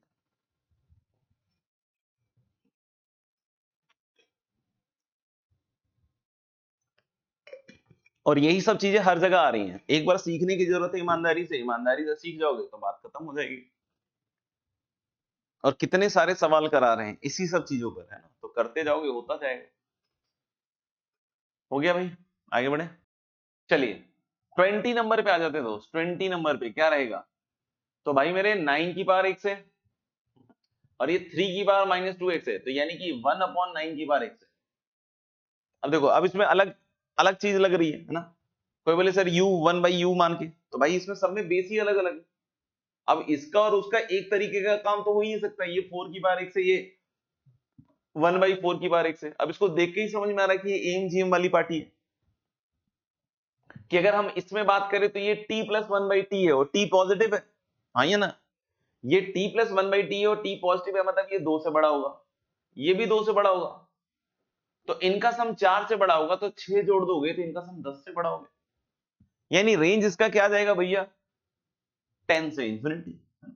तो हर एक क्वेश्चन को आपको अलग तरीके से एनालाइज करते हुए समझना पड़ेगा कि किस तरीके से किस डायरेक्शन में आगे बढ़ेंगे, और इस तरह के क्वेश्चंस आते ही इस तरह की फील आनी चालू हो जाती है, बाकी आप देख लीजिएगा। आगे बढ़े, कोई लिखना चाह रहा हो तो। अब ये देखो, अब ये बिल्कुल अलग तरह का सवाल आ गया कि अब आप इसको सिंप्लीफाई करो, या तो, है ना, y इक्वल टू क्या दिया हुआ है, फ्रैक्शनल पार्ट ऑफ x, तो पहले इसको सिंप्लीफाई करो +1 करके और -1 करके, एक तो ये तरीका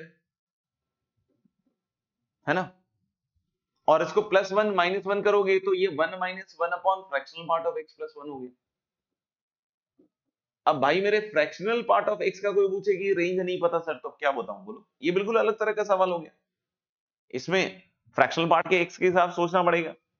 अब हम लोग बोले फ्रैक्शनल पार्ट ऑफ x + 1 का निकालिएगा बेटा, तो फिर क्या आएगा ये बताइए, ये साहब 1 से 2 आएगा। अभी देखो इसका रेसिप्रोकल है, अब बोलोगे सर रेसिप्रोकल नहीं समझ में आ रहा है, तो मैं कर करके बता रहा हूं, बार बार मैं खुद लिख के बतला रहा हूं, मैं डायरेक्ट यूज नहीं कर रहा हूं, मैं ऐसे नहीं बोल रहा हूं कि ऐसा हो गया ऐसा हो गया, जबकि मुझे तो दिखता है, फिर भी नहीं बोल रहा हूं, क्यों, क्योंकि मैं तुम्हें समझाना चाहता हूं, तुम खुद से इसको सीखो। और जो बच्चे इसमें एफिशिएंट हो गए कि बिना ये बनाए कर देते हो, बहुत अच्छी बात है यार, रेसिप्रोकल कितनी बार बताएंगे, 0 से 1 के बीच का नंबर का रेसिप्रोकल आप देख लो 1 से बड़ा है, 1 से इंफिनिटी के नंबर का रेसिप्रोकल वो 0 से 1 में आएगा, -1 से 0 वाले नंबर्स का रेसिप्रोकल -इंफिनिटी से -1 में आएगा, -इंफिनिटी से -1 के बीच का रेसिप्रोकल वो -1 से 0 के बीच में आएगा। तो ये साफ साफ दिख रहा है। कोई बोले सर 1 से 3 या 1 से 5 के बीच का रेसिप्रोकल, भाई तो 1 से इंफिनिटी वाला पीछे आया था 0 से 1, तो ये वाला भी 0 से 1 में ही आएगा, लेकिन पूरा नहीं आएगा क्योंकि 5 का कहां चला जाएगा 1/5, तो ये 1/5 से 1 आएगा। तो सिंपल है ये सब निकालना। आप कोई बोले कि सर इसका रेसिप्रोकल बताओ, अरे भाई तो कोई नंबर अगर सोचो 1 से 2 है तो उसका रेसिप्रोकल कहां से कहां तक आ जाएगा, हाफ से 1। कोई बोले कि माइनस है ना इधर, तो माइनस से मल्टीप्लाई करने के बाद क्या हुआ सर, तो माइनस से मल्टीप्लाई करने के बाद हुआ दोस्त उल्टा, इधर वाला -1 और इधर वाला हाफ, और फिर सर 1 जोड़ देते हैं तो 1 - 1 upon fractional part of x + 1, कहां से कहां यहां तक आया, तो बेटा ये 0 से लेकर आपका 3/2 तक आ गया 1 जोड़ती, तो 0 से 3/2 किस 0 से, सॉरी मेरे ख्याल से ये -½ होगा ना, -½ होगा तो 0 से लेकर हाफ, तो क्लोज 0 से ओपन हाफ बी में आ गया, है ना, बी में आ गया। देखो देख, कोई बोले ओपन 0 से क्लोज हाफ या ओपन 0 से हाफ, ये सब गलत है, जो सही है वो बी है, ए इज रॉन्ग, है कि नहीं। आप चाहे तो ऐसे भी सोच लें कि इसको फ्रैक्शनल पार्ट ऑफ एक्स को इन टर्म्स ऑफ वाई लिख लीजिए, और फिर आप चाहे जैसे इसको क्रॉस मल्टीप्लाई कीजिए बच्चों,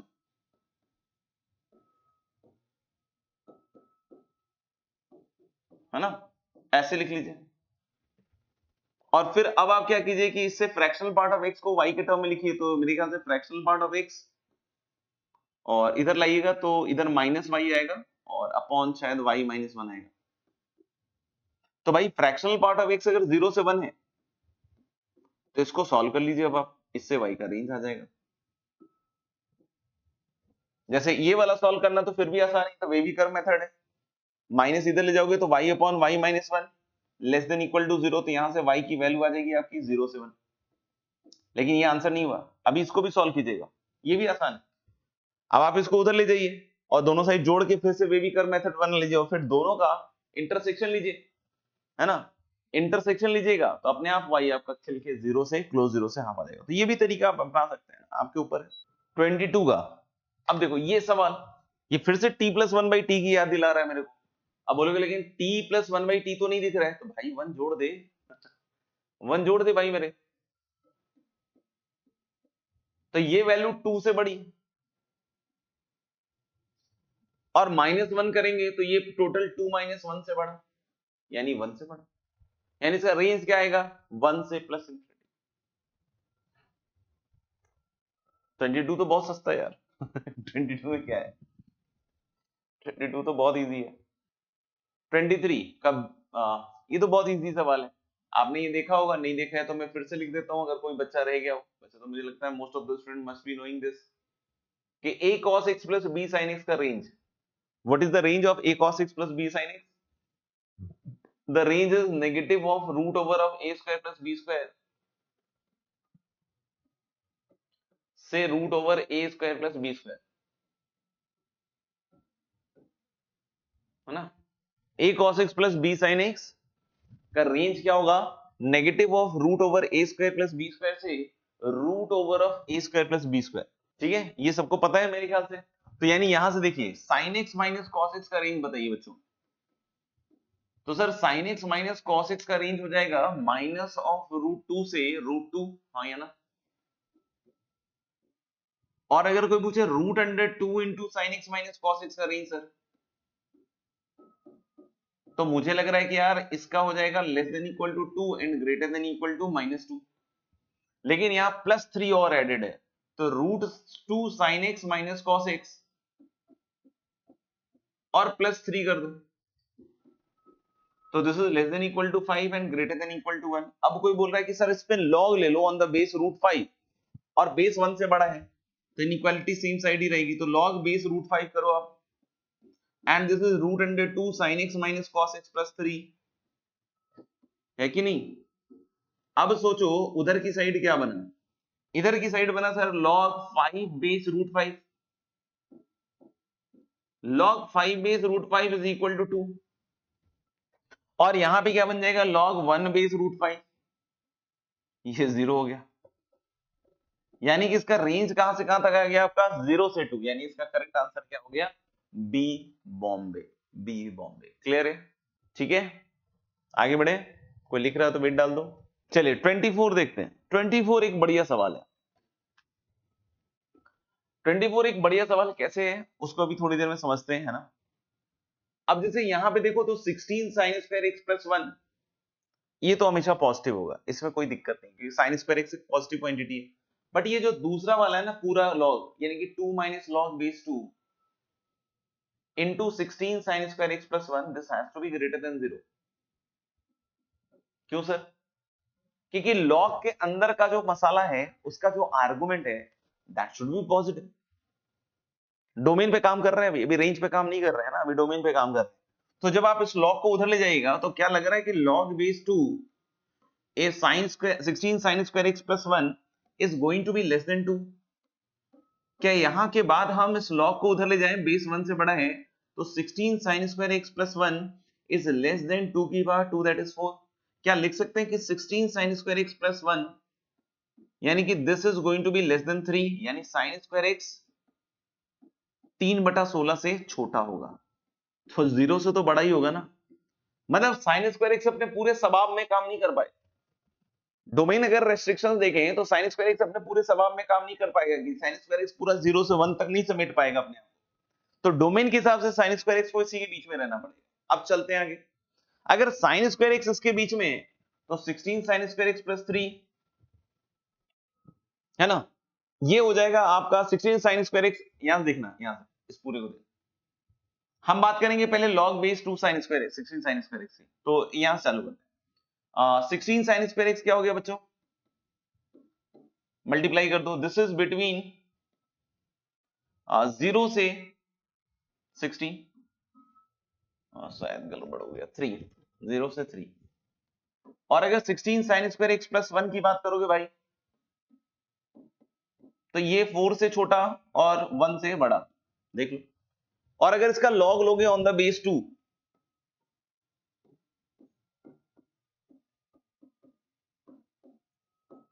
तो ये छोटा हो जाएगा log 4 बेस 2 दैट इज 2, और ये 0 से बड़ा हो जाएगा, लेकिन है कि नहीं, यहां तक आ गया मामला। अब माइनस से मल्टीप्लाई करो, तो माइनस से मल्टीप्लाई करोगे तो इनइक्वालिटी रिवर्स,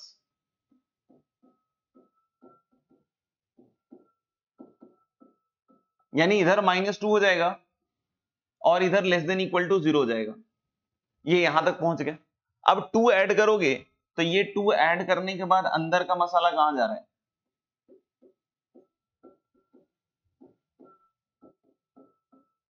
तो 2 ऐड करने के बाद ये अंदर का मसाला इधर 2 जा रहा है और इधर 0 जा रहा है। मतलब क्या हुआ दोस्त कि ये अंदर की क्वांटिटी दोस्त 0 से लेकर 2 के बीच की है।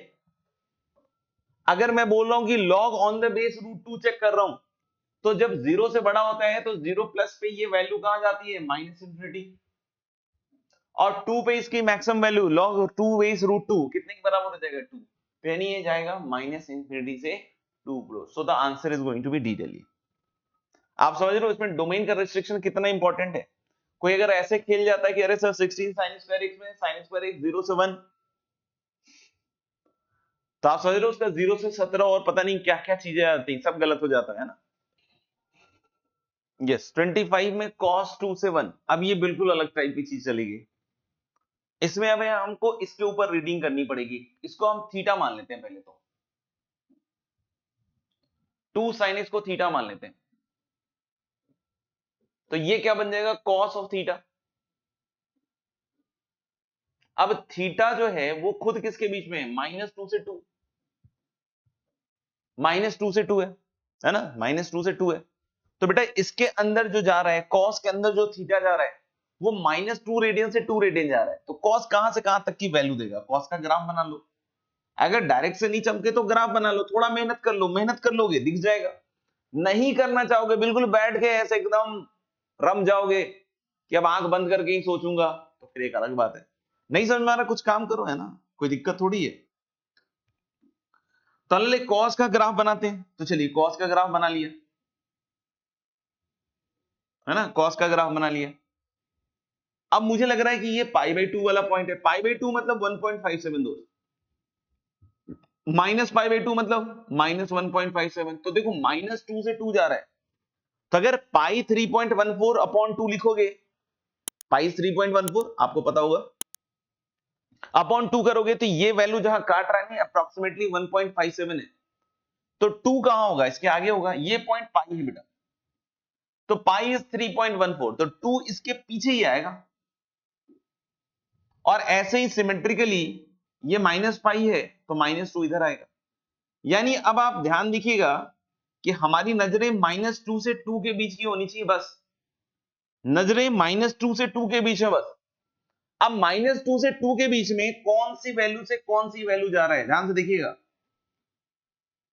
कौन सी वैल्यू से कौन सी वैल्यू जा रहा है, ध्यान से देखिएगा, है ना। हम लोग बोले यहां से शुरू किया इसने अपनी जर्नी, बढ़ता बढ़ता बढ़ता बढ़ता ये 1 तक पहुंचा और फिर घटने लग गया। तो यानी हम लोग बोले कि लोएस्ट फिर तो यहीं पे अचीव किया इसने, और बढ़ता गया 1 तक गया, और फिर घटता घटता लोएस्ट फिर से वहीं आ गया। सिमेट्रिक है, cos minus theta is cos theta. कोई पूछे ये हाइट कितनी है सर जी, तो 2 पे हाइट कितनी होती है, cos 2 ही तो होती है। 2 पे हाइट कितनी होती है साहब, 2 पे हाइट cos 2 होगी। x पे हाइट cos x है, तो 2 पे हाइट cos 2 है। पाई पे हाइट क्या है, cos पाई, cos पाई मतलब -1। π/2 पे हाइट क्या है, cos π/2 मतलब 0। 0 पे हाइट क्या है, cos 0। ऐसे 2 पे हाइट क्या होगी, cos 2। यानी लोएस्ट वैल्यू इधर लो चाहे इधर लो, दोनों तरफ वैल्यू cos 2 आएगी। तो यानी कि इसका जो लोएस्ट वैल्यू होगा दोस्त वो cos 2 हो गया और मैक्सिमम 1 हो गया। cos 2 आपको फील आया कि cos 2 is a negative quantity, cos 2 feel आया कि cos 2 एक नेगेटिव क्वांटिटी है, क्योंकि देखो ना y x एक्सिस नीचे, यानी इसका रेंज क्या होगा भाई मेरे, cos 2 से 1। नहीं समझ में आया, बोल सकते हो, बोल सकते हो, मुंह खोल सकते हो, बता सकते हो, अपने जज्बात बयां कर सकते हो। cos 4 sin x guys, cos 4 sin x, धीरे धीरे हम लोग बिल्कुल निकट जा रहे हैं। यस इट इज -1 से 1। क्यों भैया क्यों, सेमी ग्राफ पे देख ले क्या, सेमी ग्राफ पे देख ले क्या, चलो बना देते हैं। अब यहां पे अगर हम बात करें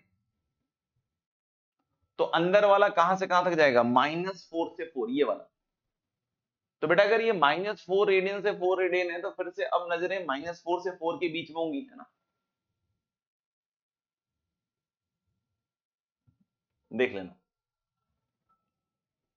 तो वैसे तो सिमेट्रिक ग्राफ है, जो 0 से 4 में देगा वही -4 से 0 में देगा, कोई फर्क पड़ता नहीं ज्यादा।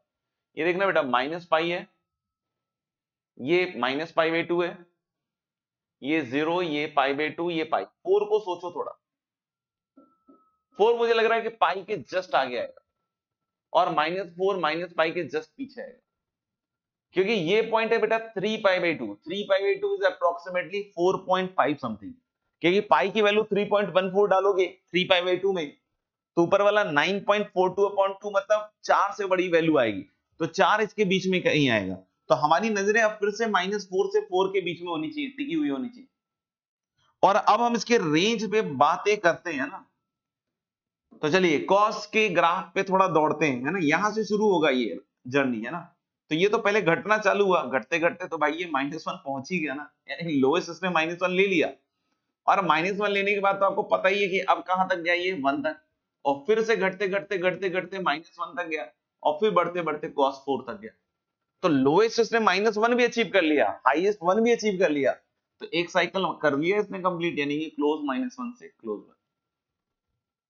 आ रहा है भाई समझ में, सब अच्छी अच्छी चीजें डिस्कस हो रही है ना, करने के बाद यही सब कॉन्फिडेंस बढ़ता है।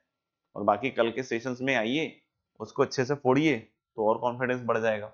ठीक है भाई, चलिए fx equal to 1/ln x। तो आप देखो ना ln x कहां से कहां तक होता है, -∞ से इन्फिनिटी। तो कोई भी नंबर -∞ से इन्फिनिटी लोगे, उसका रेसिप्रोकल भी -∞ से इन्फिनिटी आएगा, बस 0 नहीं आएगा।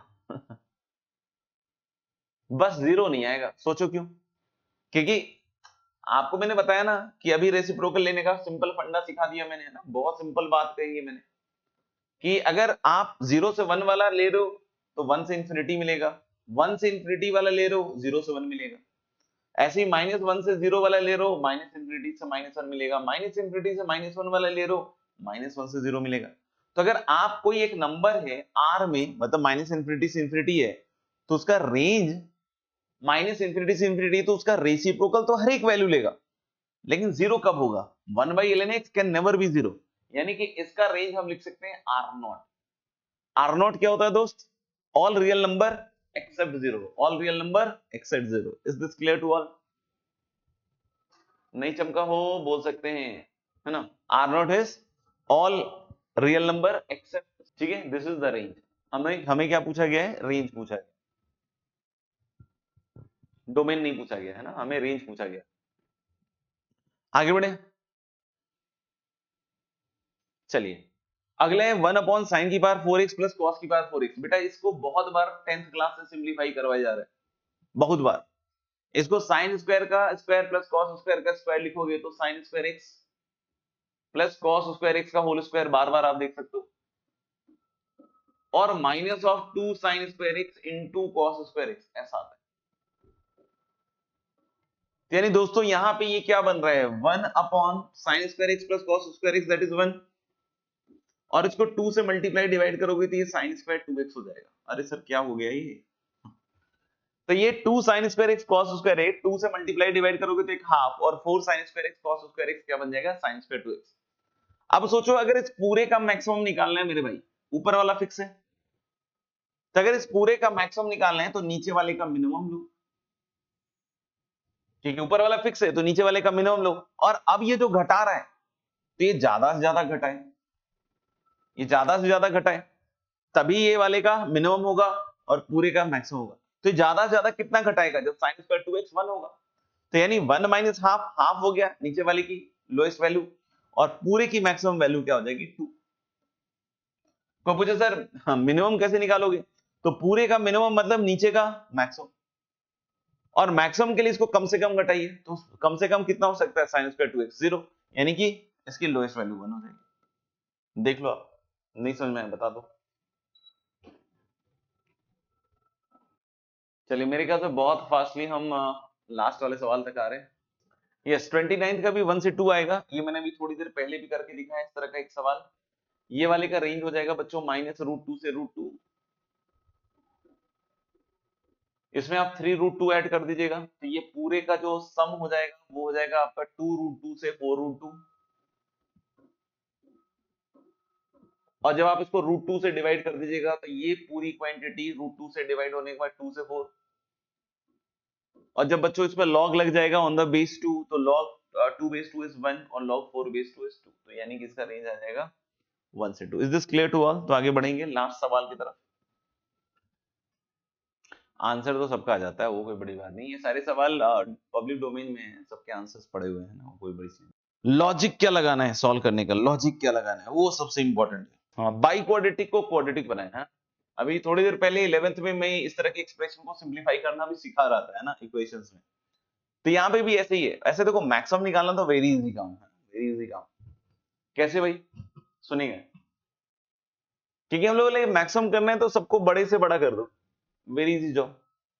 तो सबको बड़े से बड़ा क्या कर दोगे? जब रेंज दिया हुआ एक्स का कि -6 से 6 है, तो बहुत ही इजी है कि हम लोग बोलेंगे इसका मैक्सिमम तो ऐसे ही हाथों हाथ आ गया कि भाई ये 6 पे सबसे बड़ी वैल्यू देगा, ये 6 पे सबसे बड़ी वैल्यू देगा, ये भी 6 पे देगा, ये भी 6 पे देगा।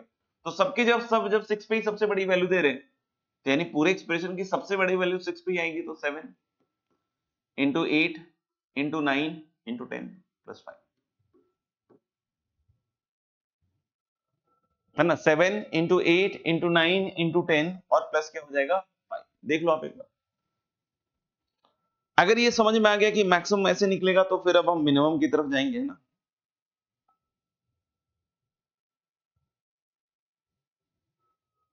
ठीक है, तो मेरे ख्याल से इसकी जो वैल्यू है, या इसको बी कहोगे तुम, तो बी की वैल्यू शायद 50 क्या आ जाएगी? 45, है ना? इसकी वैल्यू क्या आ जाएगी? 5045। अब कोई बोले कि सर लोएस्ट वैल्यू कैसे निकालेंगे, लोएस्ट वैल्यू कैसे निकालेंगे? अब लोएस्ट वैल्यू के लिए सेम लॉजिक काम नहीं करेगा यार, कि कोई बोले कि सर सब -6 पे सबसे छोटी वैल्यूज आ जाएंगे, नहीं। -6 पे अगर आप देखोगे तो ये चारों के चारों -6 मतलब -5 -4 -3 -2 ये पॉजिटिव वैल्यू दे देगा, जबकि -6 से 0 में बहुत सारे ऐसे पॉइंट्स होंगे जहां ये वैल्यू नेगेटिव में भी जा सकती है, इधर वाली, है ना। तो यानी कि आप जो बोल रहे हो -6 पे इसकी लोएस्ट वैल्यू आएगी, तो -6 पे तो इसकी वैल्यू बड़ी आ रही है यार, पॉजिटिव में आ रही है, तो फिर इसको सिंप्लीफाई करना पड़ेगा। यानी कि मैं अगर इन दोनों को पकड़ लूं, इन दोनों को पकड़ लूं, तो इन दोनों का प्रोडक्ट हो गया बच्चों x square plus 5x plus 4, और इसका क्या आएगा x square plus 5x plus 6 और प्लस 5 आ रहा है।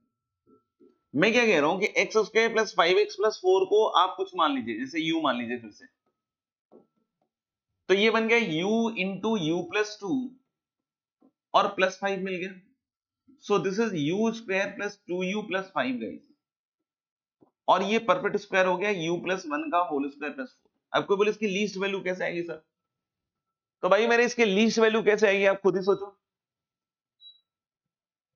लीस्ट वैल्यू तब आएगी जब अगर u प्लस 1 जीरो हो जाए, अगर u प्लस 1 जीरो हो जाए, यानी कि हम लोग बोल रहे हैं क्या कि u की वैल्यू -1 हो जाए पॉसिबली, तो देखिए u को -1 कीजिए, तो x square plus 5x plus 4 equal to -1 हुआ, यानी x square plus 5x plus 5 zero हुआ, यानी कि x की वैल्यू क्या आ रही है -5 प्लस माइनस रूट अंडर 25 में से 20 गया 5 अपॉन 2। क्या ये वैल्यूज आपकी -6 से 6 है? Answer is yes. जैसे -5 प्लस √5/2 तो डेफिनेटली है, दूसरे वाला भी है ना, दोनों ही वैल्यूज हैं, तो यानी -6 से 6 में there are two values of x जिसपे u की वैल्यू -1 होनी है, -1 होनी है मतलब ये 0 होना है, यानी कि इसकी लोएस्ट वैल्यू जो कि a है वो कितना आएगा, तो बिल्कुल सही बतलाया बच्चों ने। क्या बतलाया था सबने? 5049, मेरे ख्याल से वही आंसर आ रहा है। पूरा जोर से फंक्शन पे मत लगा देना बेटा, है ना, क्योंकि आगे और भी चैप्टर्स आएंगे, तो उसके रिवीजन को अगर आपने कर लिया है 2 बार तो बहुत अच्छी बात है, और नहीं किया है तो कीजिए उसका रिवीजन। बाकी हम लोग अभी काम करते जा रहे हैं, उन काम को भी अच्छी तरीके से करते जाइए, है ना। ओके,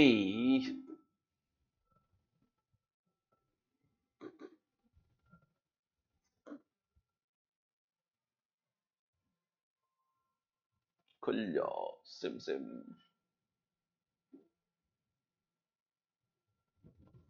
बहुत परेशान।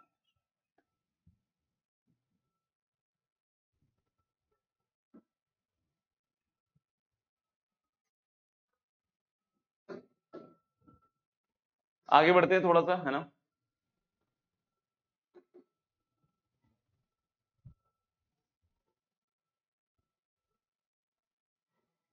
ये x की वैल्यू क्यों चेक करनी थी, तो आप ऐसे ही सोच लीजिएगा कि u -1 हो जाएगा, मान लीजिए u -1 नहीं हुआ तो ये तो छोटी छोटी बात है, अगर ये अंडरस्टैंडिंग यहाँ पे कमजोर है तो फिर तो बहुत बुरी बात है यार ये तो, है ना। क्योंकि अगर कोई बोल रहा है कि ये वाली वैल्यू मिनिमम 4 होगी, तो आप ऐसे कैसे सोच सकते हो कि u हमेशा -1 हो ही जाएगा। अगर मान लो कि ये -1 नहीं होता, या -1 रखते और जो x की वैल्यूज आती वो 6 से बड़ी या -6 से छोटी आती, तो क्या आप इसकी लोएस्ट वैल्यू 4 क्लेम कर सकते हो? बिल्कुल नहीं कर सकते हो क्लेम, है ना। चलिए आगे बढ़ते हैं। नेक्स्ट हम लोग देख रहे हैं गाइस इक्वल और आइडेंटिकल फंक्शन, है ना। इक्वल और आइडेंटिकल फंक्शन, दो फंक्शन को हम इक्वल और आइडेंटिकल कब कहते हैं, है ना, दो फंक्शंस को हम इक्वल और आइडेंटिकल कब कहते हैं। जैसे दो फंक्शन है fx एंड gx, ठीक है ना, दो फंक्शंस क्या हैं आपके fx एंड gx, कोई बोले कि सर इसको इक्वल और आइडेंटिकल कब कहेंगे, तो मैं बोल रहा हूं सिंपल सा काम है, दो बातों का ख्याल रखना है, बस दो बातों का। एक तो क्या है, दोनों का डोमेन सेम होना चाहिए, और उस सेम डोमेन में, ठीक है, देखो इक्वल आइडेंटिकल की बात हो रही है, तो चाहे इक्वल बोले चाहे आइडेंटिकल बोले, दोनों बातें सेम ही है ना, दोनों बातें सेम ही है। कोई बोला दो फंक्शन इक्वल है या दो फंक्शन आइडेंटिकल है, बोथ आर सेम। तो हालांकि कि दो फंक्शन इक्वल होने का मतलब कि पहली चीज समझना पड़ेगा कि दोनों में इनपुट सेम होना चाहिए, और उस सेम इनपुट पे सेम फंक्शन बनना चाहिए, तभी हम लोग बोल सकते हैं ना सेम होगा। जैसे अगर आप छोटा थोड़ा सा छोटा सोचो, तो दोनों का ग्राफ सेम बनना चाहिए, तभी फंक्शन सेम हुआ ना। यानी कि जो इनपुट डाल रहे हो पहले तो इनपुट का सेट सेम होना चाहिए और जिस इनपुट पे जो एक्स एफ एक्स आ रहा है या जी एक्स आ रहा है उन दोनों की वैल्यू सेम होनी चाहिए, तो हम इक्वल और आइडेंटिकल कह सकते हैं। तो यहाँ पे एक बीच में एक बी वाला पॉइंट भी है बट वो इतना इंपॉर्टेंट पॉइंट नहीं है ना। तो two functions f x and g x are said to be equal if the domain of f is equal to domain of g, पहली शर्त। और दूसरा f x equal to g x for every x belonging to their common domain, मतलब या तो domain of F x बोल लो चाहे domain of ji x बोल लो। कोई बोले को डोमेन ऑफ एफ इज को डोमेन ऑफ जी, तो अगर कहीं को डोमेन का जिक्र है तब तो चेक कर लो इस पॉइंट को। बट मैक्सिमम जगह पे आप जब जब देखोगे ना इक्वल आइडेंटिकल की, तो को डोमेन की कोई बात नहीं कर रहा होता है ना। तो ले कि ये पॉइंट कोई भी खास पॉइंट नहीं। क्यों? क्योंकि उसके लिए फिर को डोमेन दिया होगा सवाल में, नहीं दिया होगा, कितनी बातें हैं मुझे नहीं पता, ठीक है। अगर डायरेक्टली दो फंक्शन दिया हुआ विदाउट को डोमेन, तो हमको ये चीज समझनी पड़ेगी। समझ रहे हो लास्ट लाइन क्या बोला मैंने, कि अगर हमें दो फंक्शन दिया हुआ है विदाउट को डोमेन, तो हमें लास्ट लाइन क्या समझनी है कि भाई हमें सिर्फ और सिर्फ क्या देखना है, डोमेन, और उस डोमेन में दोनों फंक्शंस क्या होने चाहिए, सेम। तो अगर उस डोमेन में दोनों फंक्शन सेम है तो बात खत्म हो गई, फंक्शंस इक्वल आइडेंटिकल हो गए। बहुत सारे बच्चे बोलते हैं कि अरे सर रेंज भी तो चेक करना चाहिए ना, रेंज भी चेक करना चाहिए, क्यों करें चेक करें। अब आप सोचो कि आप दोनों में सेम टाइप ऑफ इनपुट दे रहे हो और दोनों फंक्शन सेम है, तो तो बाय डिफॉल्ट रेंज तो सेम ही आएगा। हम रेंज पहले क्यों चेक कर रहे हो, जबरदस्ती हम अपना टाइम क्यों बर्बाद करें। क्योंकि अगर मुझे सिर्फ इक्वल आइडेंटिकल चेक करना है तो मैं सबसे पहले क्या चेक करूंगा, डोमेन, और उस डोमेन में देख लूंगा कि एफ और जी सेम फंक्शंस हैं या नहीं है, बात खत्म हो गई मेरी। क्योंकि रेंज तो उसके बाद ऑटोमेटिक ले, जैसे ये कोई कहता है कि f x equal to 1/x and g x equal to x by x square, क्या ये दोनों आइडेंटिकल है? I think yes they are identical. कैसे सर? क्योंकि इसका डोमेन भाई मेरे एक्स नॉन जीरो होगा, बिल्कुल सही बात कही सर आपने, और इसका डोमेन भी सर एक्स नॉन जीरो होगा, यानी डोमेन सेट सेम है। तो कोई बोले डोमेन सेम है तो क्या एफ और जी दोनों सेम है? हाँ, अगर एक्स नॉन जीरो है तो मैं इसको काट कूट के 1/x ही तो लिख सकता हूं, और क्या लिखूंगा। अरे भाई अगर डोमेन में जीरो तुम नहीं रख रहे हो तो एक्स नॉन जीरो पे इसको कट जाएगा, और दोनों फंक्शन सेम ही तो है। मैं क्यों चेक करूं कि रेंज क्या आएगा, क्योंकि अगर दोनों का इनपुट सेम है और दोनों फंक्शन सेम है तो रेंज तो बाई डिफॉल्ट सेम ही आना है, तो आर आइडेंटिकल फंक्शन। लेकिन कोई बोले ये दोनों फंक्शन सर इसमें भी तो कट रहा है ना, ये भी तो एक्स आ रहा है ना, तो ये भी अरे नहीं रे रुक, इसका डोमेन क्या है, x belongs to R, but इसका डोमेन क्या है, एक्स नॉट जीरो। अरे डोमेन ही सेम नहीं है, तो भाई डोमेन ही सेम नहीं है तो फंक्शन आइडेंटिकल नहीं होगा, सिंपल सी बात। क्या ये क्लियर हो गया पूरा सीन? अगर क्लियर हो गया तो एक बार फटाफट से लिख लो। चलिए क्लियर एंड डन है, वेरी गुड, बहुत बढ़िया बच्चों, शाबाश। अब आपके लिए कुछ सवाल है, वैसे तो 12 हैं, बट पहले 7 करते हैं ना। इनको बताना है which of the following are equal और आइडेंटिकल। पहले स्लाइड को डिस्कस करेंगे फिर अगली स्लाइड पे चलेंगे। चलिए लगिए और बताइए फटाफट से ये कौन कौन से इक्वल एंड आइडेंटिकल है। चलिए देखते हैं, क्या पहला आइडेंटिकल है, क्या पहला आइडेंटिकल है, क्या पहला दोस्त आइडेंटिकल है? आंसर इज, बताइए, आंसर इज नो। चलो पहला आइडेंटिकल नहीं है, है ना। किसी को लग रहा हो यस कि अरे सर ln x स्क्वायर सिखाया तो गया था, ln x square is 2 ln x, ना रे मुन्ना ना, ना रे। अरे क्यों? क्योंकि भाई इधर का डोमेन और इधर का डोमेन बिल्कुल डिफरेंट है। ln x स्क्वायर में x belongs to r minus 0 हो रहा है डोमेन, इस वाले में domain x is greater than 0 हो रहा है। तो कोई बोले सर ये क्यों लिखते थे? अबे ये नहीं लिखते थे, वो तू लिखता था, गलत था वो। हम ऐसे लिखते थे ln x square equal to 2 ln mod x, ऐसे लिखते थे, ln x square is 2 ln mod x, ये सही था उसका लिखना, है ना। तो लेकिन ये आइडेंटिकल नहीं है। क्या ये आइडेंटिकल है बच्चों सेकंड वाला? यस और no?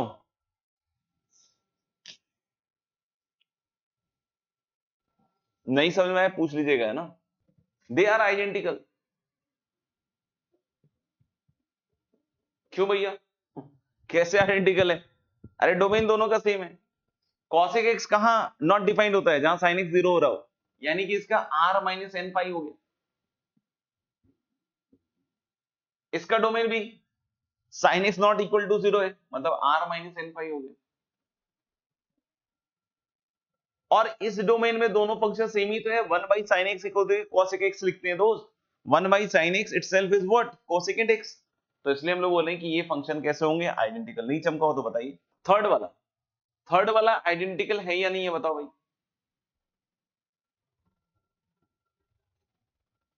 No, it is not identical. क्यों नहीं आइडेंटिकल है? क्योंकि tan x का बेटा डोमेन क्या होगा? r minus 2n plus 1 pi by 2।